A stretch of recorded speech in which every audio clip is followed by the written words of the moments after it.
I don't know if you can hear it, but it's raining like crazy right now, which is great because we really need the rain.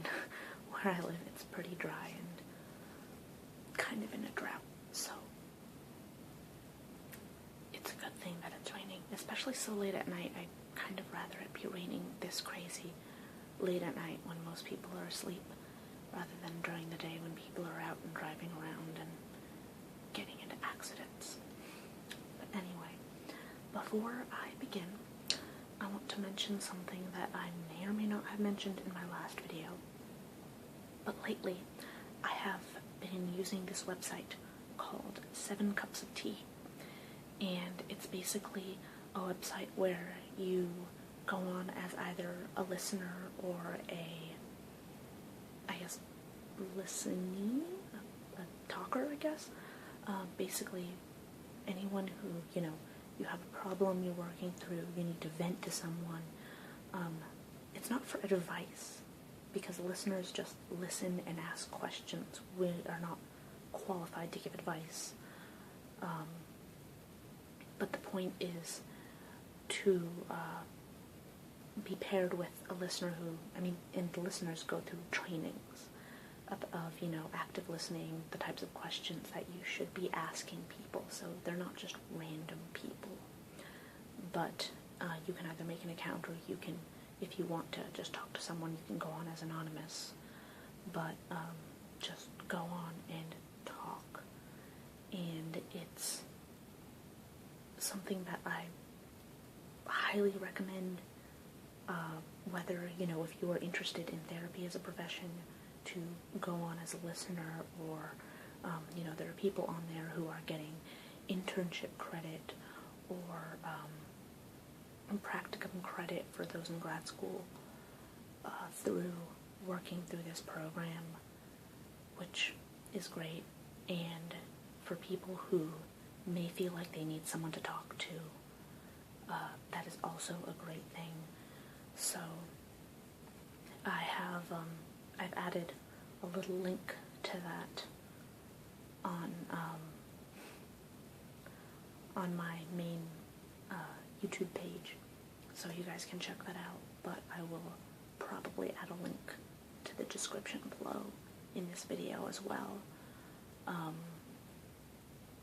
And if I'm on and you want to request me specifically, cool. You can request specific listeners whenever you're on. If you, there's a page that shows a list of all the listeners who are online right now, and you can look at their profiles. They'll sometimes have a picture. They'll usually tell you like a brief description of what they're like and the kinds of issues that they work with. They're organized into adults and teenagers, basically. So, by default, when you start out, if you're an adult, you work with adults. If you're a teenager, you work with teenagers, but you can sort of go through trainings to work with both groups. And you also have a list of whatever cases, types of things that you like to work with, whether it's anxiety or depression or relationship issues or what have you. So I highly recommend it, whether you want to listen or you just want to talk to someone. There have been a number of websites that I've seen that have sort of come up and tried to do this and maybe haven't quite worked, but this was actually set up by a psychologist, which is how people are able to get internship credit for it and stuff like that. So the people who run this know what they're doing. I guess the rain has stopped. Hopefully it'll come back. I really like listening to the sounds of the rain. But anyway, on to what I have been intending on talking about today, and that is I'm going to be reading you guys a couple of poems from this. Now, I've mentioned in a few videos that I took creative writing classes while in undergrad, and when I took a poetry class, R Zamora Zamora Linmark was one of the poets who was passing through the area. So he sat and talked with our class about the poems that he had written about in here, and we mostly focused on the first two poems, which is why I'm going to be reading those two to you today. But I'm going to be reading out of Drive-By Vigils. You can see the art here is very cool. Let's see. That's a picture of the poet, R Zamora Linmark. Drive-By Vigils takes readers on a high-speed chase to the heart of today's madness, where Manila intersects with Hollywood, where rap artists might croon pigeon translations of Federico Garcia Lorca at the Korean karaoke bar. There's a very long description. I'm not going to read the whole thing to you, but yeah, he is also Hawaiian, which is cool. Neither of the poems that I picked out have touched upon that, because that's not an identity that I'm super familiar with. So I picked out one poem about Hamlet and one poem about an old 1950s actor, because those are, well, firstly, those are two of the poems that we did discuss a lot in class, so I know a little bit more about the background. And also because it's the kind of, I wouldn't call it pop culture because Hamlet, but the culture I'm a little bit more familiar with. Whereas, honestly, with some of the pidgin English in these poems, I would be afraid of mispronouncing half of the words there. So the first is called Hamlet Redux, or Redux. I'm just going to say Redux. If Hamlet were up to me, I'd trade his sword for a yoga mat, shift his suicide-sprinkled soliloquy from Denmark to the Middle East, then give the Prince of Paranoia backstage tips on chatroom protocol. Online, he'll waste no time in spilling out to voyeurs and masturbators his woes, wants, and frozen desires for his wannabe girlfriend Ophelia, who, from the get-go, suspects him of playing mind games. After squabbling over a missed call from a guy named Bob, she drops his ass off at the nearest cemetery, then, before speeding off forever, thanks him for saving her from an unnecessary drowning, giving her the chance to bank on her dream of becoming a Korean karaoke bar rap artist. In this NC-17 version, there will be lots of antipsychotic pills, compulsive heterosexual-themed balls, with matching gowns and pyrotechnics, one or two raunchy panic attack scenes between an insomniac Hamlet and his best friend Horatio, cruise missile shows, mass butcherings, child labor law offenses, a giant talking condom as King Hamlet's ghost, and surprise cameos by George Bush Sr. and Jr. as opening acts for Rosencrantz and Guildenstern. Gertrude will be granted a one-night stand in the bomb city of her choosing, but her lover Claudius, Hamlet's uncle, will end up dead, smack in the center of a minefield. Drama slightly altered to fit into today's madness, but the movement from grief to grand descent to the inevitable fatal finale I'm sticking with, just for old time's sake. So, this one I really like, because, I don't know, I like snarky poetry. I like references to stuff like this. Shakespeare, of course, being a classic, but sort of making fun of modern dramas by reading it through an old-fashioned drama, that being Hamlet, of course. So, you know, how instead of, the simple plot of Hamlet, which I'm assuming if you're watching this video, you know the plot of Hamlet. If you don't, it's... Anyway. But mentioning, the pills, the balls, the panic attacks, Ophelia running off to follow her dreams of becoming a Korean karaoke bar rap artist. I guess a Korean karaoke bar rap artist. Yeah. But anyway, and referencing George Bush Sr. and Jr. as Rosencrantz and Guildenstern, that being a sort of, I guess, not so subtle jab at them, and that sort of politics in general was pretty good.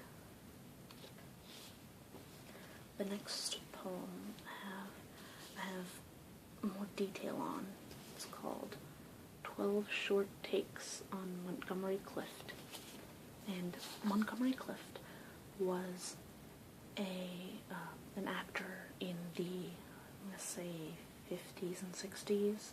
So around that time of the era of, the Frank Sinatra, Elizabeth Taylor, the classy, I want to say he was in an Alfred Hitchcock film. So that type of era, I guess just post black and white, but they were still doing a lot of black and white movies back then. And this is listed in, as you might guess from the title, 12 takes. Take 1. Acting is an accumulation of subtleties, like shaking the ash from a cigarette while you are supposed to be completely absorbed in a conversation. Take 2. How does it feel to be dead? Start with the face. Left side paralyzed, teeth knocked out, jaw wired shut, and he was not even drunk or high when he slammed right into the mountain. Take 3. Counterclockwise. Begin with absolutely not. Monty's last words, recorded at 1 a.m, a response to his Negro caregiver when asked if he cared to catch himself on the tube, controlling himself his temper inside a phone booth in the middle of the desert, his half-drowned words blaming his mother's second marriage for robbing him of his ranch inheritance, and shrugging at the word home, and mention of scars healing on his face. Take 4. Please don't wake me while I'm smoking. Take 5. Clockwise. End with the making of the Misfits, when Monty, born 15 hours behind his twin sister Esther, is asking the same question as 40 years ago. Did I begin like her? Take 6. Gossip columnist Hedda Hopper. In one sentence, what is the story of your life? Monty. I've been knifed. Take 7. Dear Kay, why is it that nothing I ever write in a letter makes sense? Silence. Always silence. How to fill it up, and with what, but more silence. Yours, with a limp, Monty. Take 8, or A Short History of a Throat.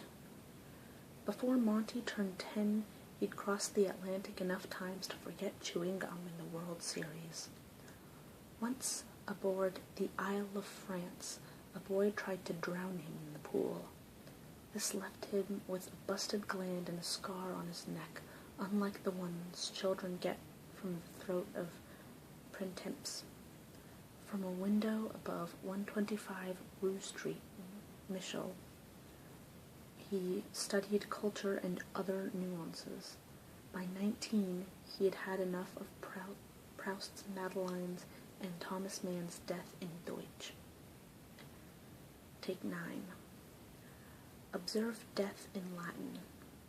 Avoid pills and blackouts. Extend sleep until 4 in the morning. Lie between a kiss and a killer's confession. Spend 2 days saying, "Who's that?" to a prostitute. Portray life as if it were your last sorrow. Take 10.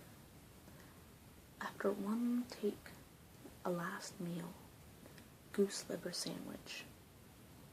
Take 11. Marilyn and Monty, revelation scene. A saloon outside Dayton, Nevada. Everywhere flies swarming amidst black tarps. Day for night. Marilyn holding water in a paper cup. Monty sipping vodka spiked juice. Between takes, they compared paranoia and pill lust, shared strategies for combating insomnia, the location of their loneliness. According to Monty, it was Marilyn's smile. According to Marilyn, it was in Monty's laugh. Epilogue. That goddamn fag, said Gable, standing on a dry lake, said, just stole the scene from me by lighting that cigarette. Okay, so going through this is about the life of Montgomery Clift. And if you're not, I guess, a huge film buff, you might not immediately get what all these are references to, but overall, there are a lot of references to two things. One, the fact that in 57, Montgomery Clift got into a car accident, and that's referenced in take 2. You know, left side paralyzed, teeth knocked out, jaws wired shut. And he mentioned he was not even drunk or high when he slammed right into the mountain, because he did have problems with drugs and alcohol. But that was not the cause of his accident. I haven't looked too much into him, just sort of enough to piece this together, because this isn't really my forte. But after reading this, I was really curious. But so I don't know exactly what the cause of the accident was. I do know that he crashed into not actually a mountain, but a pole. So it wasn't like a two-car accident or anything like that. He just sort of swerved. I like how the beginning and end sort of match. So acting is accumulation of subtleties like shaking the ash from a cigarette while you're supposed to be completely absorbed in conversation. So, and then the end, just stole the scene from me by lighting that cigarette. That is an exact quote of a scene that Clark Gable was in with Montgomery Clift. And right when Clark Gable says a very crucial line, Montgomery lit his cigarette, and Clark Gable was really upset because he felt like Montgomery was trying to steal the scene by doing that, when it was really, you know, his, from the sound of the first take, like, the character wasn't fully absorbed in the conversation, that was his way of portraying that, you know, the fact that he was lighting a cigarette and shaking the ash off and stuff like that, and not paying attention to what Clark Gable was saying. And so then, actually later, when they actually rewatched the scene, Clark Gable sort of admitted he was wrong and said that Montgomery Clift was a hell of an actor. So, even though they did have their tensions, Clark Gable always viewed Montgomery Clift, and actually Marilyn Monroe as well, to be sort of like children. He did sort of see that they were good actors. And now that I brought up Marilyn Monroe, the previous take mentions her as well. They acted together in The Misfits, and they mentioned they compare paranoia and pill lust, shared strategies for combating insomnia, all that stuff, because they both had substance problems with drugs and alcohol. And Marilyn Monroe once said that he was, I forget the exact quote, but something with, you know, he was the only person who she knew who was more screwed up than she was, and that's why she felt so comfortable with him, basically. Further, let me see what else. So, absolutely not were Monty's last words, as it mentions. When his caregiver noticed that they were playing the Misfits on TV and asked him if he wanted to watch. So, it's sort of interesting pointing out his, I guess he didn't like watching himself, which I can sort of see. I always find it very weird to watch my own videos.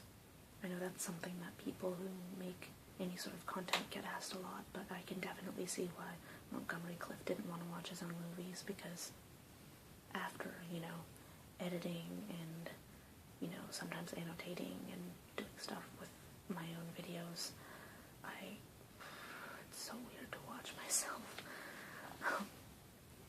And later in that same take, it mentions the scars healing on his face, so he did get plastic surgery to fix everything, but again, this was in the 50s, so his, not only appearance, but his health did continue to decline as he aged, and still, most of the pictures that I found of him when I looked him up were of before the accident, and although the plastic surgery was said to be really, really good for its time, if today we looked back, we'd probably kind of cringe. And let's see, yeah, the Misfits is mentioned a lot. From what I know, that's probably what he's most well known for, but I don't know if that could also just be because that's, what the writer knew best or liked best or something like that. And another interesting snippet is it talks about how before he turned 10 he'd crossed the Atlantic. Take 8 is also called Or the Short History of a Throat, because he was fluent in, I want to say, 5 different languages. So, French, German, I want to say he knew a little bit of Latin, or one of the Latin languages, English of course, and then there was another one that I can't remember. But because he traveled to Europe a lot as a kid, his dad was not the CEO of a big company, but he was high up in business, basically, which allowed him to travel a lot. And also the fact that he started on Broadway when he was 15. So, from 15 until, I want to say 19, because it says by 19 he'd had enough of Proust's Madeleines and Thomas Mann's Death in Deutsch. So I'm assuming that is when he moved to Hollywood, because I believe it was around, the end of his teen years when he finally moved to Hollywood, and I think he continued to moved to Hollywood so he could better pursue acting and stuff. But because R Zamora Linmark puts this all in a very interesting framework, and I know there is a biography of Montgomery Clift that is fairly well known. So another thing I wonder is if he received his knowledge of Montgomery Clift from that. Let me see if they mention it. I don't see anything about that. Yeah, 12 short takes on Montgomery Clift could not have been written without Patricia Bosworth's amazing biography, Monty. So, that's the biography that I've heard of, and it's fairly well known. And that quote at the end of Clark Gable's, when I looked it up to try and find the context to it, I only found in a copy of, like a Google Books copy of that biography. I didn't find it anywhere else. So,